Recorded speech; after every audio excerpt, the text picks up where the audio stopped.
diferentes tipos de textos, ¿no? Están los textos literarios que ya habíamos visto algunos escritores, clásicos, ¿no? Por ejemplo, aquí voy a poner, análisis de textos, bueno, los textos, están los líricos, están los narrativos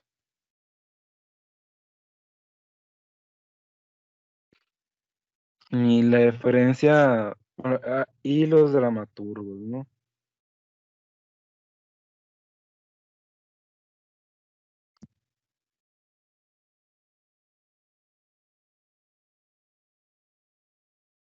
Bueno, la diferencia es que, por ejemplo, los líricos están, pues, la poesía, están los cuentos, está, eh, las fábulas, etcétera, ¿no? Y en los narrativos hay distintos tipos, ¿no? Están también las crónicas, ensayos,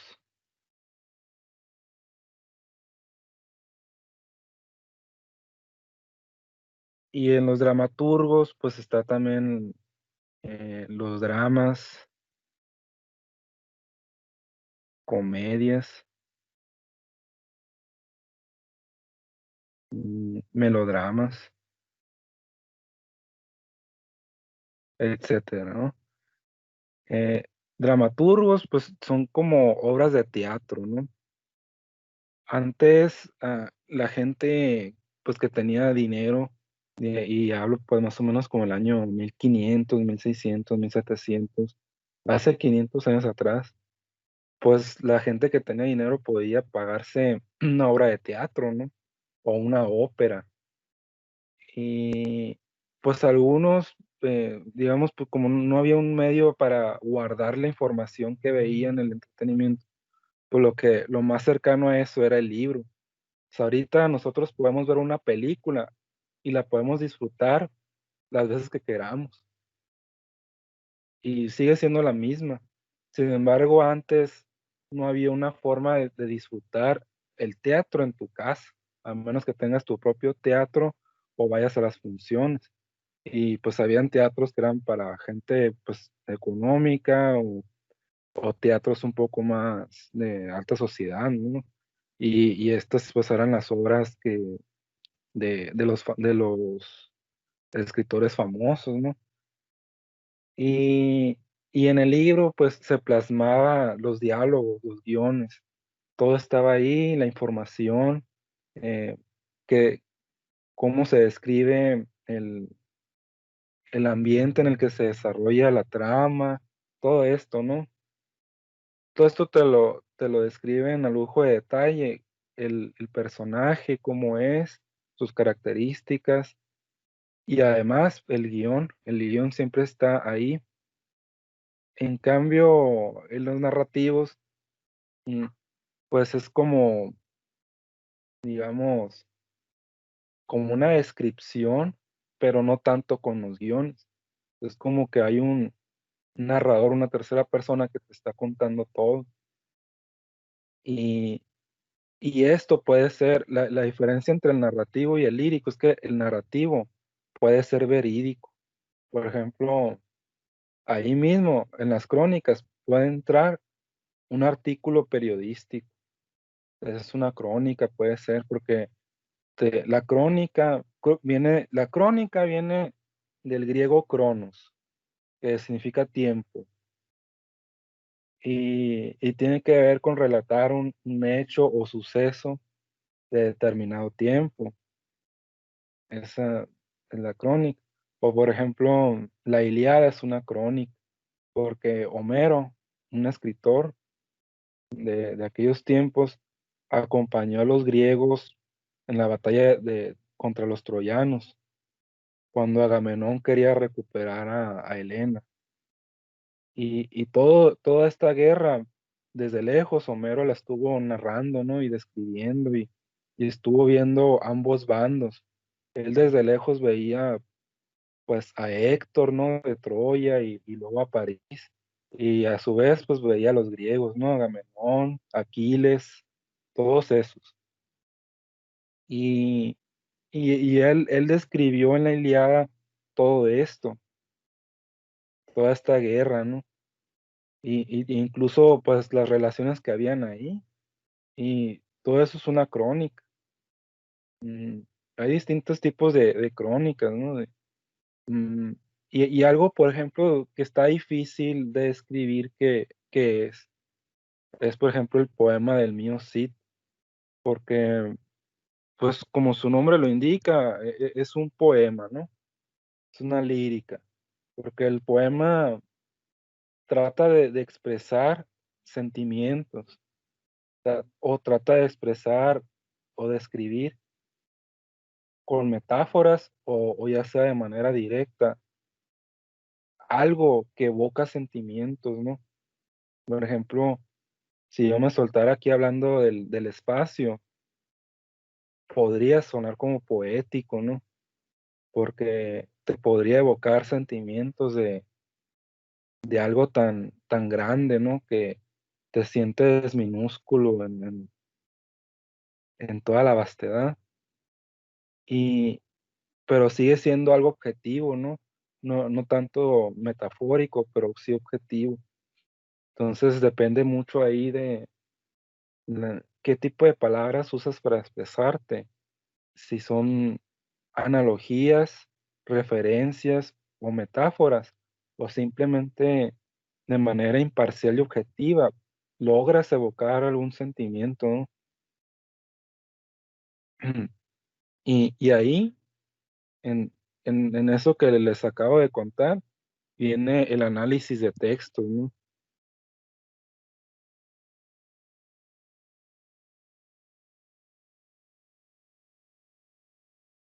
Porque hay un análisis que es textual, que el análisis textual es como más por encimita, se puede decir, más directo, es más de literalmente lo que te dice el texto. Y después está el análisis contextual, que ya tiene que ver más, el cómo, el por qué, o sea, por qué lo escribió, qué le motivó al escritor, al autor, eh, re redactar el escrito, ¿no? O sea, ¿qué fue lo que le motivó? Y en toda esa motivación está, pues, analizar en dónde se desenvolvió, por ejemplo, en dónde creció, dónde nació, qué año fue. Por ejemplo, si hablamos de el Don Quijote de la Mancha, es un libro que habla sobre un viaje, ¿no?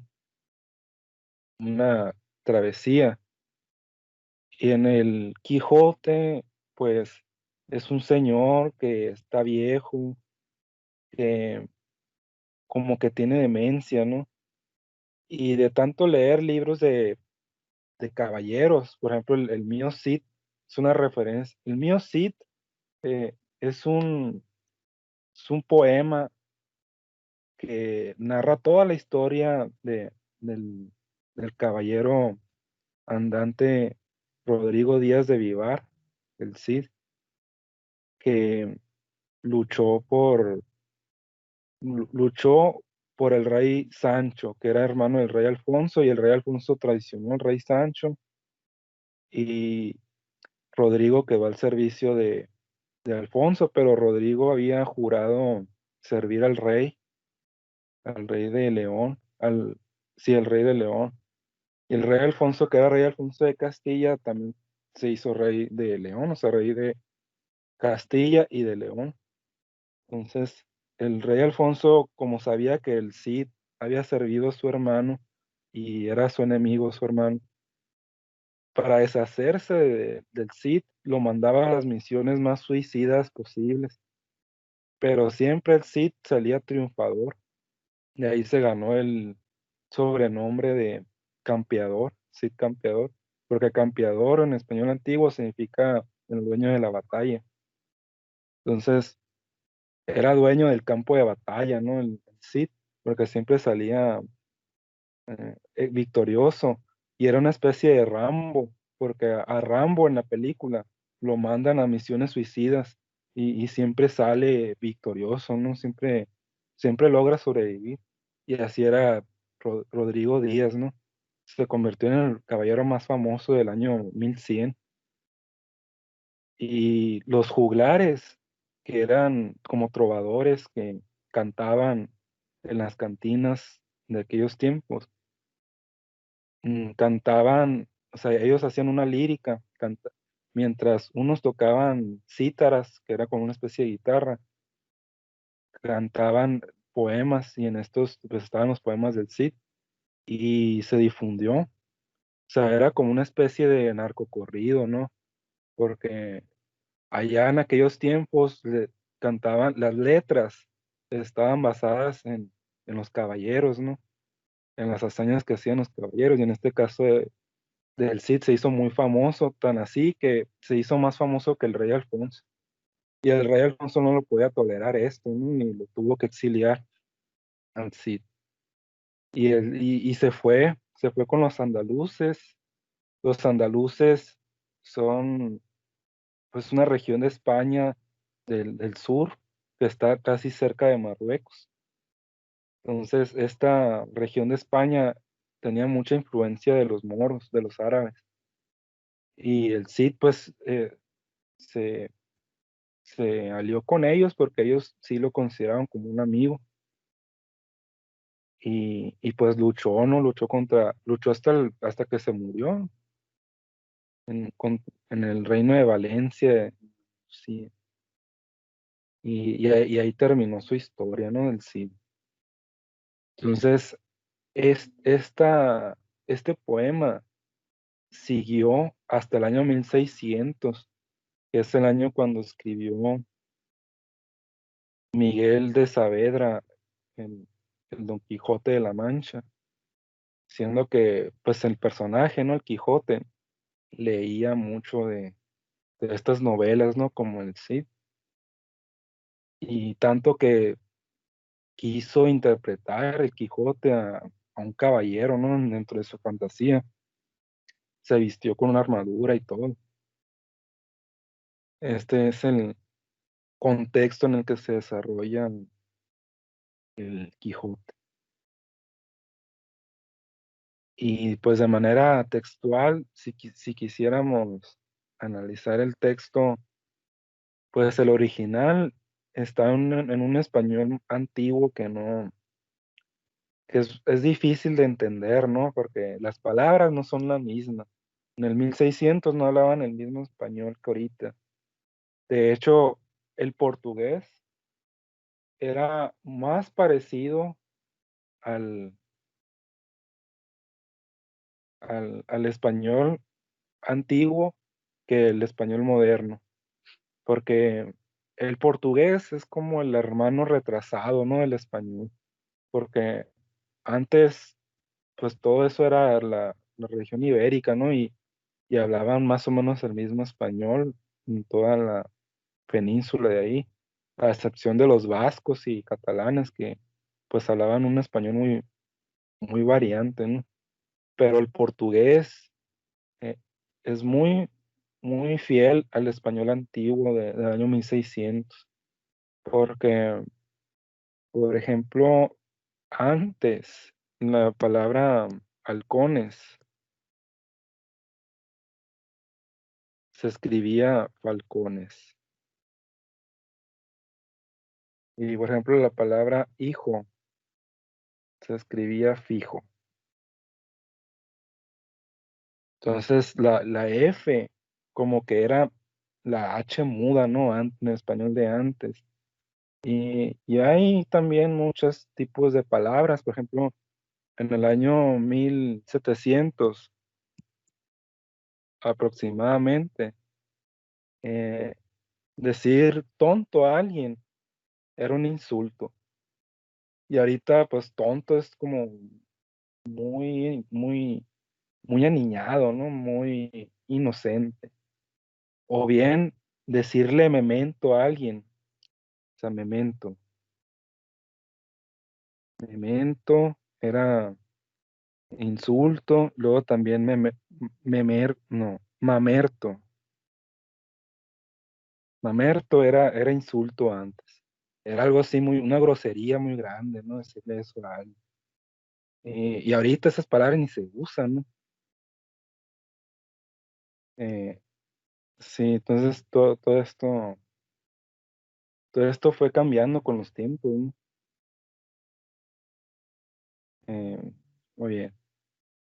Entonces, estos son, pues, los análisis de los textos, algunos que son literarios, que son más que nada para el entretenimiento, y otros que son más que nada el estudio académico, ¿no? Y todo esto también aplica en los textos académicos, ¿no?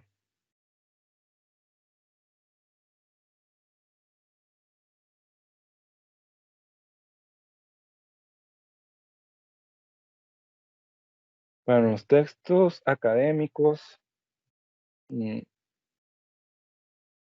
pues hay distintos, ¿no? Tenemos la síntesis,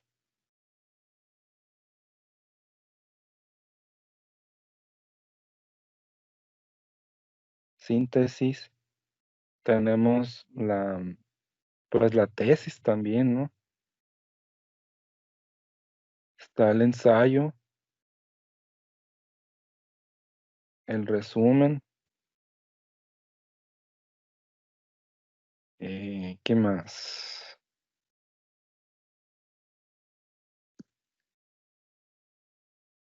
Pero vamos a centrarnos en esto, ¿no?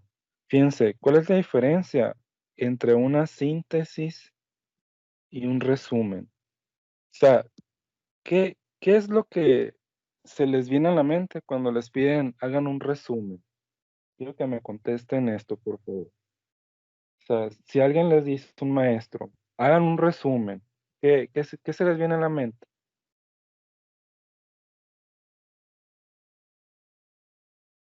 Sacar las ideas más importantes del texto. Es eso, ¿verdad? Es lo que se les viene a la mente. Pero fíjense, eso es una síntesis, no es un resumen, es una síntesis. El sacar las ideas más importantes del texto, porque estamos recortando el texto y lo estamos compactando, es la síntesis. Por ejemplo, yo me acuerdo que cuando yo estaba en el Cebatis, un maestro, uno de física, nos dijo, no, que hagan un resumen de un libro, tal libro, ¿no? De física. Y yo pensaba que era recopilar las ideas principales del texto y, y ya, ¿no? O sea, como subrayando lo más importante y copiar y pegar, es todo, ¿no? Yo pensaba que era eso, pero no, me dijo, no, está mal esto, me dijo. Y yo, ¿por qué? No, es que está mal porque estás copiando y pegando. Y yo me quedaba patinando, no sabía yo pensaba que eso era, pues, ¿no? El resumen. Y ya después que llevé una materia de redacción en la uni, nos indicaron la diferencia, ¿no? Y es que yo no sabía esa diferencia cuando yo era alumno. Y la diferencia es que el resumen es como que tú, eh, tú, tú comprimes todo, pero no exactamente igual, sino con otras, no con otras palabras, porque fíjense, hay dos tipos de resumen, ¿no? Hay un resumen que se llama paráfrasis. Y la paráfrasis es comprimir todo de una manera corta, eh, pero, pero con tus propias palabras. O sea, por ejemplo, eh, si dijo determinada palabra, ustedes usan un sinónimo diferente. y así, ¿no? Eso es la paráfrasis, pero en sí el resumen es como una especie de ensayo corto. O sea, digamos que en una ya tienes que decir todo sobre eso, como un comentario.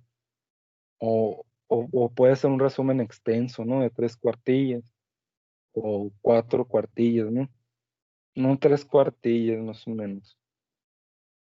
Eh, pero, pero en sí, si ustedes buscan un libro, el que sea, en la parte de atrás siempre viene un resumen sobre el libro. Y, y si se fijan, no es, digamos que pedazos copiados y pegados, sino que te está diciendo de qué trata el libro, ¿no? El resumen. No, este libro trata de esto, eh, el autor nació en tal lugar, estudió en tal lugar, te dicen un currículum del autor, te dicen de qué trata, es un libro que trata sobre las aventuras de, no sé, un niño que creció en Estados Unidos, en el sur, etcétera, y te hace un análisis contextual del libro, pues, todo el análisis contextual, el respondiendo a las preguntas, ¿no? Sobre el autor, a las preguntas de el qué, por qué, cuándo, dónde y cómo, ¿no? Todas las preguntas. Y, y todo esto es parte del análisis, ¿no? Del texto. Y al hacer esto, pues ya tienes un resumen, ¿no? A contestar estas preguntas de una manera corta, sin plagiar, porque copiar y pegar es una plagia. Estás robándote el trabajo de alguien más. Y en el cambio, pues la síntesis, si tú añades la fuente al final, no es un plagio, estás sintetizando un texto, digamos, por ejemplo, si yo hago lo mismo, si yo copio y pego un texto, yo lo puedo usar como fuente para mis alumnos, ¿no? Que mis alumnos no tengan que leer todas las 20 páginas y solamente lean 4 páginas de lo que yo quiero enseñarles, ¿no? Eso puede ser. Y para eso ese es el propósito de la síntesis. Y por ejemplo, el propósito de la tesis es proponer una hipótesis, mm, sí, proponer una hipótesis ante una investigación. La tesis es una investigación y el ensayo es también un análisis. Es un análisis contextual, pero eh, a extenso, ¿no? A diferencia del resumen, que es corto, el ensayo es largo, no es extenso, es grande. O sea, por ejemplo, si les dicen un resumen de 4 cuartillas, 5 cuartillas, eso ya es más que nada un ensayo, ¿no? Es escribir un ensayo. El resumen siempre es corto, más o menos una cuartilla, una cuartilla, incluso media cuartilla, ¿no? Algunos. Pero ya el ensayo es un poco más largo, incluye fuentes, ¿no? Y la tesis ya es una investigación. Por ejemplo, para obtener el grado de licenciado o ingeniero, pues necesitas una tesis. Haces una investigación sobre un tema referente a tu área de estudio y con eso el comité evalúa que eres apto para obtener el grado, ¿no? Muy bien, entonces vamos a hacer un ejemplo. O sea, propónganme un tema que podamos buscar en internet, lo que ustedes quieran.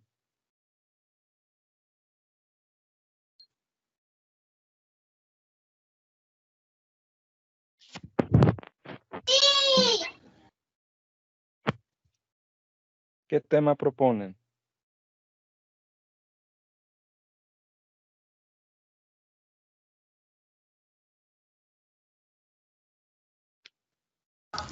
La historia de John F. Kennedy o cómo murió. Ok, vamos a ver. Vamos a buscar.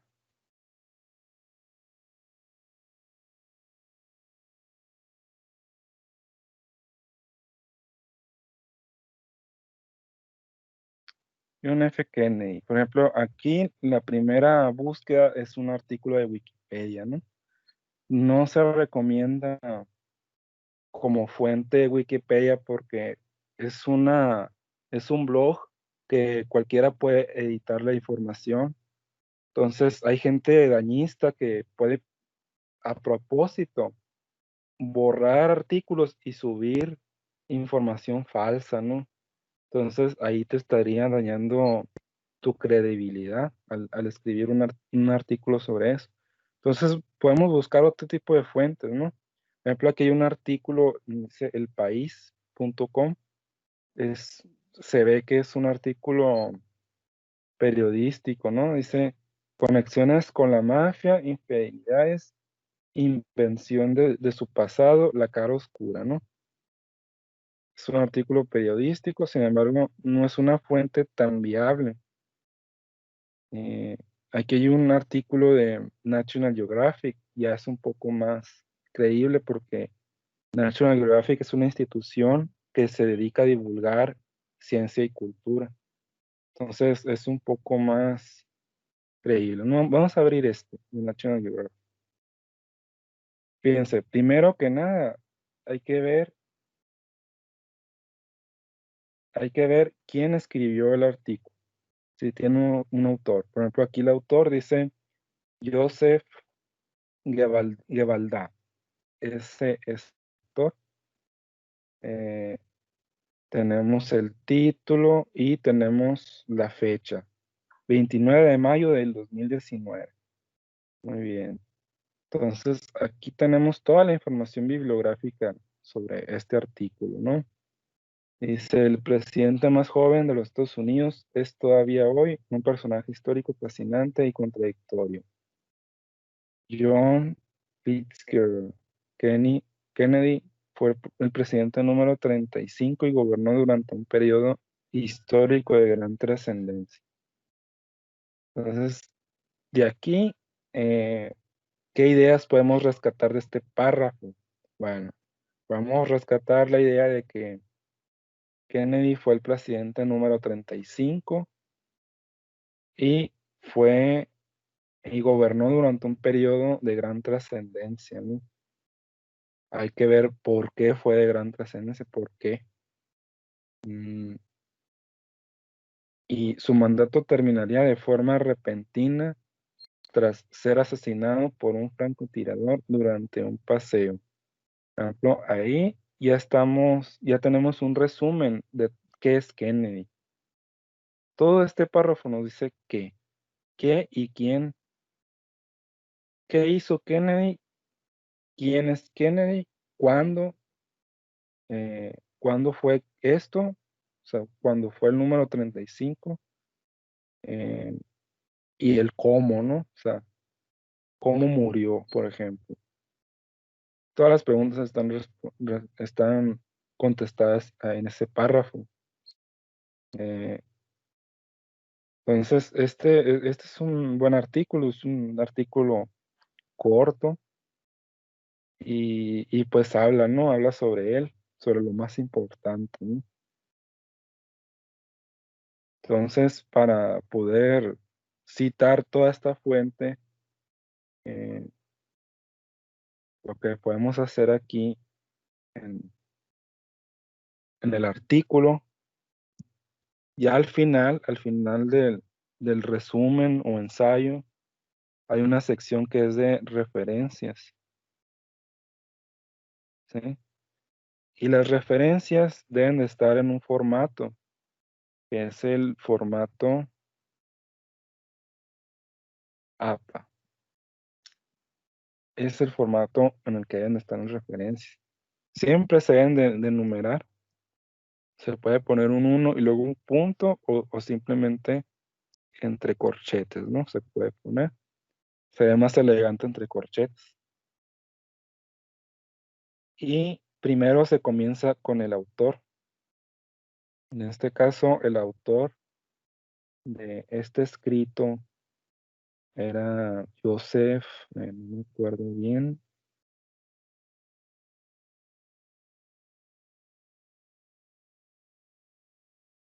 Joseph Gavaldà. Entonces aquí escribimos Joseph Gavaldà.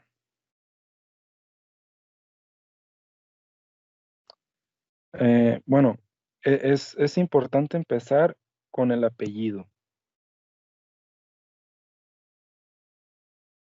Gavaldà, Joseph. Ahí está, ¿no? Ya que es el autor, sigue la fecha entre paréntesis. En este caso es 2019. Entonces ponemos aquí 2019. Ahí está. Pueden ponerlo todo completo, ¿no? 29 de mayo del 2019, pero con el puro año es suficiente, 2019. Luego sigue el título del artículo. En este caso era John F. Kennedy, el presidente más joven de la historia de Estados Unidos. Entonces ponemos aquí todo eso completo, ¿no? De preferencias entrecomillados. ¿Sí? John F. Kennedy.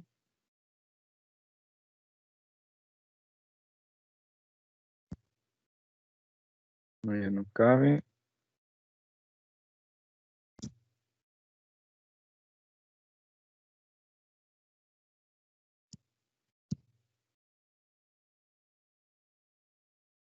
El presidente más joven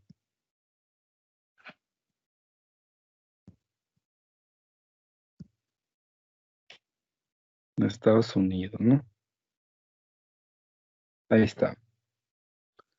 Muy bien, entonces, ya que tenemos esto, tenemos aquí autor,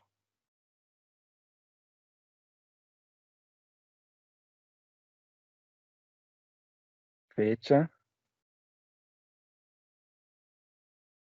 título,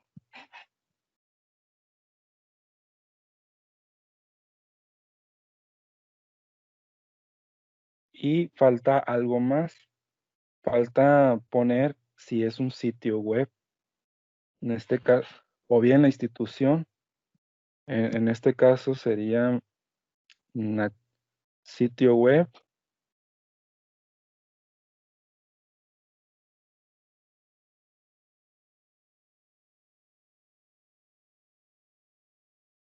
Sería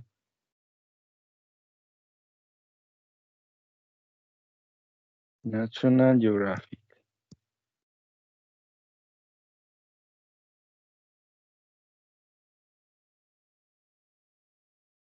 Y después, ya lo último sería poner el link de enlace, ¿no? Disponible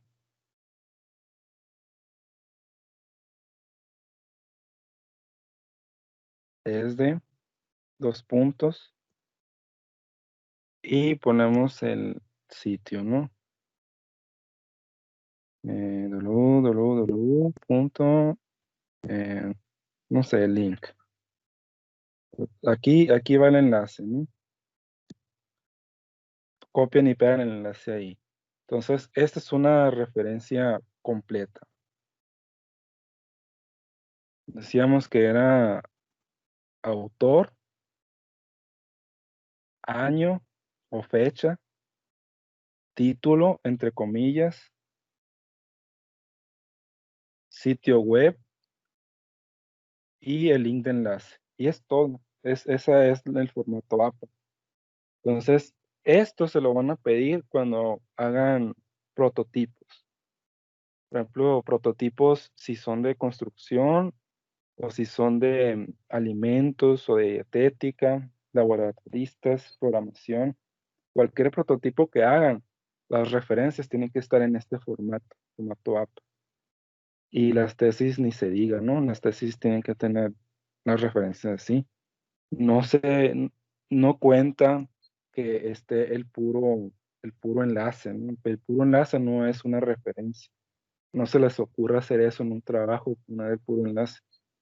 A lo mejor algunos maestros no se van a dar cuenta o van a dejar pasar, pero no lo hagan, pues, ¿no? Acostúmbrase a hacer esto de las referencias y no van a tener ningún problema en la universidad, se los prometo. Van a decir, al contrario, en la universidad van a decir, este alumno sabe de referencias, este alumno sabe encontrar información buena de primera mano, ¿no? Información que es creíble y que es consistente, ¿no? Hay que saber seleccionar la información, que es lo más importante. O sea, porque en sí el cuerpo del trabajo, fácil, ¿no? En todo el internet hay miles y miles de información. Por ejemplo, en ese artículo ahí pudimos haber sacado algo, ¿no? Y no solamente copiar y pegar, sino podemos hacer un resumen, ¿no? De Kennedy, ¿no? Con cuándo, dónde nació, cuándo nació, dónde estudió, cuándo estudió, dónde empezó su carrera, dónde y cuándo la empezó, por qué se motivó, todo esto, ¿no? Lo podemos buscar en internet. Y, y así es esto, ¿no?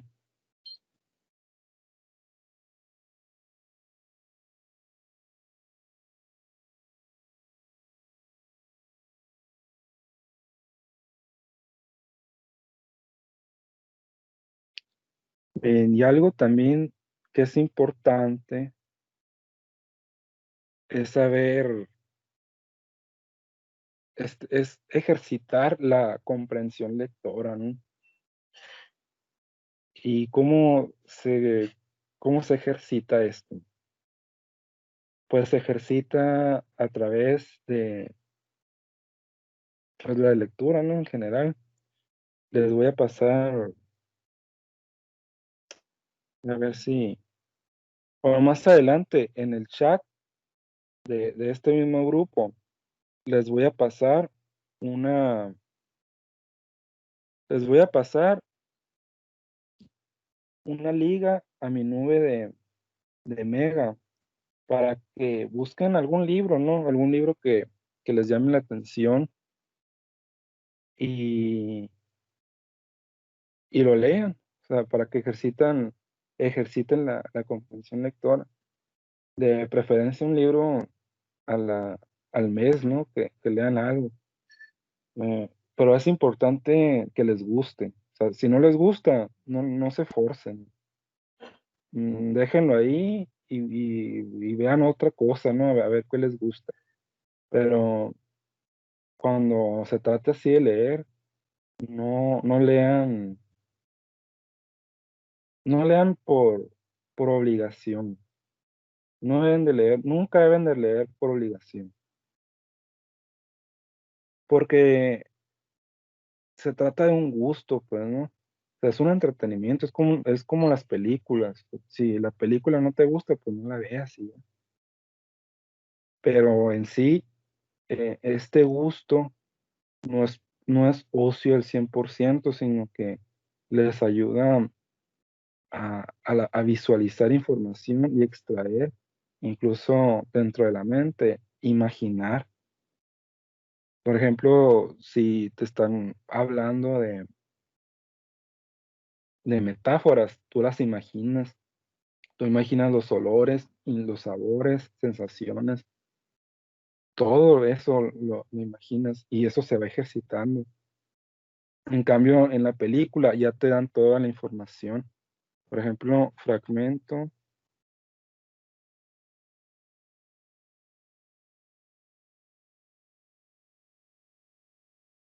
por ejemplo, El Llano en Llamas. Es un libro escrito por el autor mexicano Juan Rulfo. Y les voy a mostrar un fragmento de este libro, ¿no? Por ejemplo, aquí dice: "De los cerros altos del sur, el que Lluvina es el más alto y el más pedregoso. Está plagado de esa piedra gris con la que hacen la cal, pero en la Lluvina no hacen cal con ella ni le sacan ningún provecho. Allí la llaman piedra cruda, y la loma que sube hacia la Lluvina la nombran Cuesta de la Piedra Cruda. El aire y el sol se han encargado de desmenuzarla, de modo que la tierra de por allí es blanca y brillante como si estuviera rociada por el rocío del amanecer". Bueno, vamos a hacer una pausa aquí este amanecer. O sea, si se fijan las palabras que está usando, o sea, está describiendo una escena en la que está en los cerros, en estos cerros de la Lluvina, y está describiendo el color de las piedras, incluso te está describiendo la luminosidad de las piedras, ¿no? Que las piedras como que brillan cuando son empapadas por el rocío. O sea, te está describiendo una sensación de humedad en el ambiente, un cielo nublado, mm, y posiblemente una temperatura fría, ¿no? Así como si fuera al amanecer. Y es lo que dice aquí, por el rocío del amanecer. Toda esta información sensorial te lo está diciendo sin que tú veas una sola imagen. Solamente es texto, solamente son letras, pero de información sensorial te la está diciendo a través de estas palabras, ¿no? Y tú lo puedes sentir. Bueno, no sé si ustedes lo puedan hacer, pero yo sí lo siento al leerlo, ¿no? Y es el propósito que tiene Juan Rulfo al escribir este párrafo. Luego continúa: "Aunque esto es un puro decir, porque en Lluvina los días son tan fríos como las noches y el rocío se cuaja en el cielo antes que llegue a caer sobre la tierra". O sea, aquí también te está diciendo la temperatura, ¿no? Que está frío.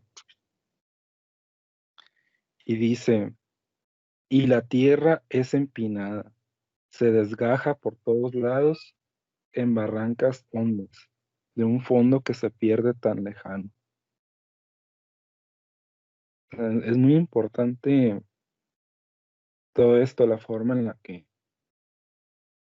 la que expresa aquí el autor, porque aparte de describir,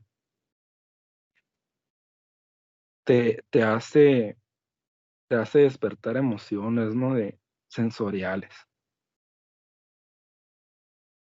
Y esto es solamente un fragmento de Juan Rulfo, de El llano en llamas.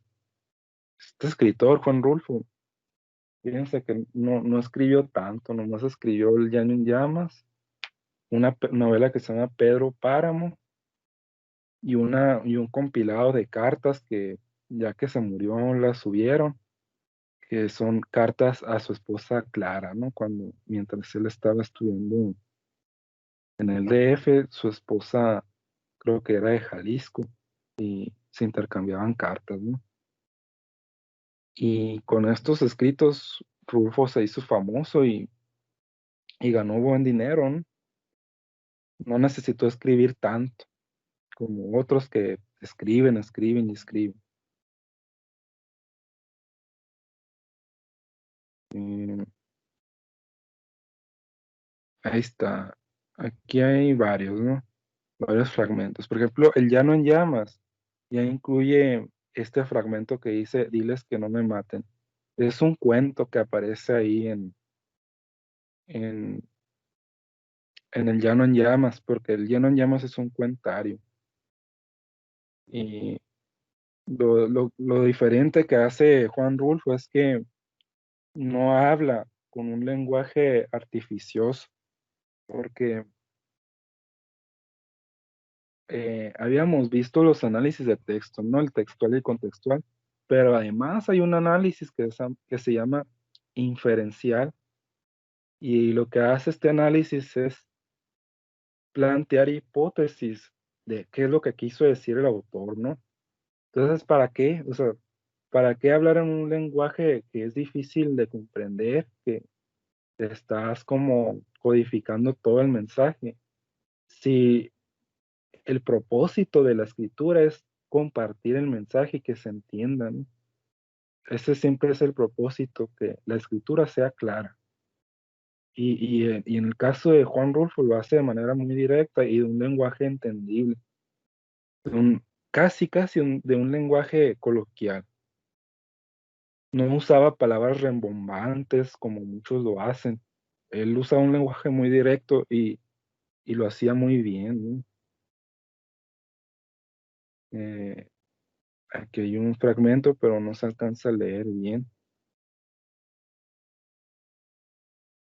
Incluso en los diálogos que vienen en los cuentos, pues usa palabras muy coloquiales, ¿no? Por ejemplo, cuando escribe el diálogo de un campesino, si el campesino dice para comer, dice pa' comer. O sea, de forma muy coloquial, ¿no? Y esto te hace como sentir que estás viendo a alguien de pueblo, ¿no? Que así como se expresa de pueblo, eh, así tan crudo es, ¿no? O sea, ¿cuándo vas a ver a un campesino decir, ay, bajo su elegante silueta eh, seductora, y usando palabras muy rembombantes, ¿no? Que son de significado muy difícil. O sea, es difícil eso de ver, ¿no? En cambio, aquí Juan Rulfo pues lo hace más sencillo. Muy bien. Bueno, este lo pueden buscar ahí. De seguro encuentran el libro. Sí, sí es muy conocido. Este era a buscar otro fragmento.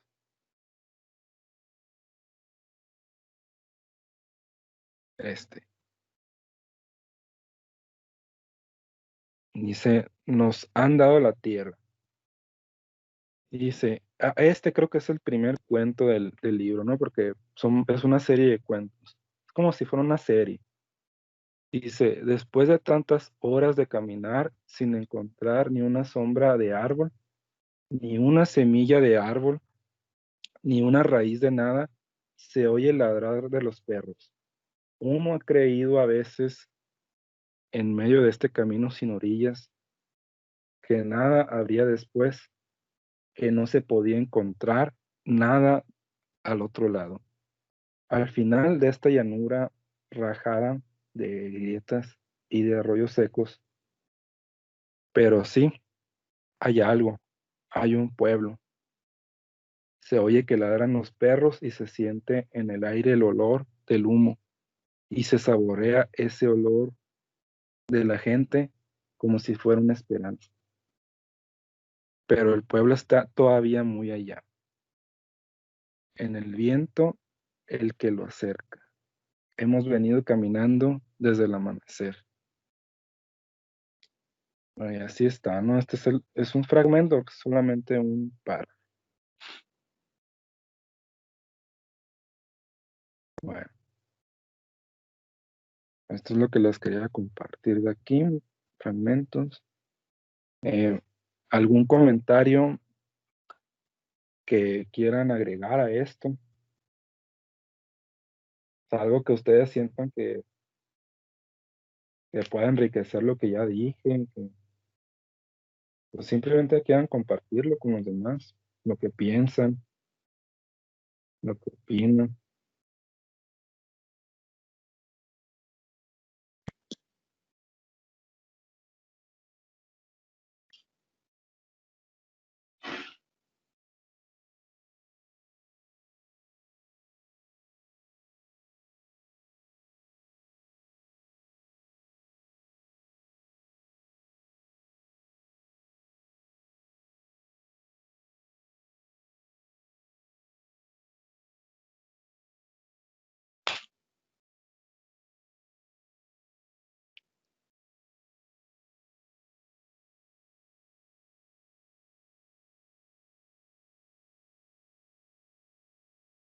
Muchachos, participen.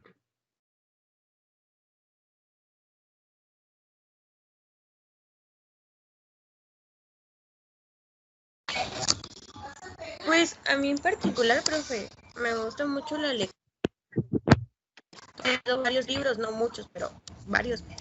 Y he aprendido varias cosas también. Sí. ¿Alguien más?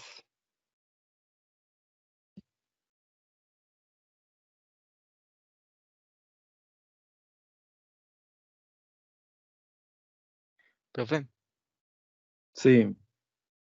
¿a usted le resulta más difícil redactar un texto, un texto narrativo? O sea, ay, disculpe, no, ¿usted se decanta por algún tipo de texto en particular entre los tres que mencionó? O no sé qué tipo de lectura le gusta. A mí me gusta el lírico. O sea, me gusta, porque el lírico eh, viene siendo también cosas fantasiosas, pues, ¿no? Cosas que no pasaron, pero, pero te llama la atención, ¿no? O sea, la ciencia ficción eh, podría ser historias inventadas, ¿no? Historias de personajes que son inventadas, ¿no? Como la novela, o sea, la novela no la escribí ahí, pero es parte de la lírica, ¿no? También, sí. Maestro, Sí, lo que yo podría decir es que, pues igual yo pensaba que con el resumen y el gracias, que resumen era solamente lo importante del texto y pues ya puedo darme cuenta que más bien es un escrito que sintetiza las ideas principales del mismo texto, sí, que solamente es para informar y no emitir opiniones o interpretaciones, por así decirlo. sí, sí, pero de manera resumida, ¿no? Porque en el caso de la síntesis es como copiar y pegar lo más importante, ¿no? De ahí. Esa es la síntesis. Y en el resumen, no es un comentario en sí, pero es una versión corta de todo lo que trata el texto. Porque también hay algo que se llama prólogo. Por ejemplo, en los libros viene un prólogo. Y muchas veces el prólogo lo hace un autor que no es el que escribió el texto, sino que es un autor que te está como diciendo todo el análisis del texto en sí, ¿no? De qué trata, eh, como comentario podría ser ahí sí. Sí. Y en el caso del resumen, por ejemplo, si tú hiciste un trabajo de investigación, cuando tú subes un artículo a una revista científica, te piden un resumen que se le denomina abstract. Y ahí en el abstract debes de decir todo lo que hiciste de manera muy corta y breve, un párrafo, ¿no? Debes de decir, no, pues se sintetizaron partículas de nitrato de plata, se les hizo eh, un análisis cuantitativo, un estudio de, de luminiscencias, generación de segundo armónico, obtuvimos tales resultados, llegamos a tal conclusión. Y ya, es todo. De una manera muy breve, ¿no? Y es una forma de resumir todo lo que hiciste en el artículo. Un artículo de 4 páginas lo reduces a un párrafo, pero es una manera de que diga el lector, ah, ok, esto es lo que hay ahí, lo voy a leer. O que diga, ah, no, no me interesa, aquí no está lo que busco, me voy al siguiente artículo, ¿no? Y así se va. Sí. ¿Algún otro comentario?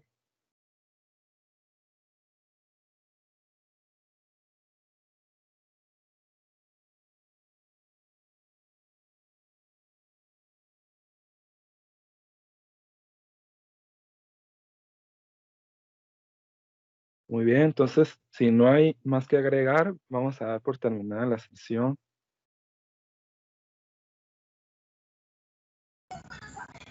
Muchas gracias, profe.